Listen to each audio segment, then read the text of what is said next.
पाचोरा तालुक्यातील नांद्रा येथे केंद्रीय राखीव पोलीस दल सीआरपीएफ मध्ये कार्यरत असलेल्या जवानावर जुन्या वादातून मारहाण झाल्याची घटना दिनांक 22 जून 2026 रोजी सायंकाळी 6:30 वाजण्याच्या सुमारास घडली।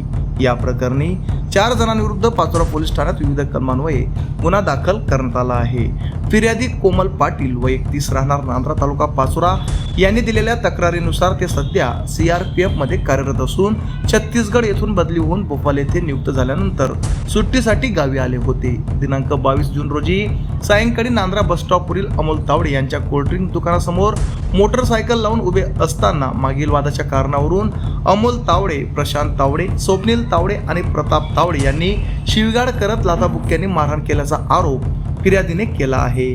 तक्रारीनुसार प्रशांत तावडे यांनी लोखंडी रॉडने डाव्या बरगडीवर वार केला, तर स्वप्नील तावडे याने फिर्यादीला पकडून ठेवले आणि अमोल तावडे याने लाकडी काठीने पाठीवर मारहाण केली, तसेच जीवे मारण्याची धमकीही दिल्याचे फिर्यादीत नमूद करण्यात आले आहे। आरडाओरडा ऐकून फिर्यादीचे वडील बाप्पू पाटील व सासरे विलास तावडे घटनास्थळी पोहोचले। त्यांनी भांडण सोडून जखमी कोमल पाटील यांना उपचारासाठी पाचोरा येथील हॉस्पिटल येथे दाखल केले। या प्रकरणी दिनांक 23 जून 2026 रोजी पाचोरा पोलीस ठाण्यात 4ही आरोपींविरुद्ध विविध कलमान्वये गुन्हा दाखल करण्यात आला असून या घटनेचा पुढील तपास पाचोरा पोलीस स्टेशनचे पोलीस उपनिरीक्षक उमेश पाटील हे करीत आहेत।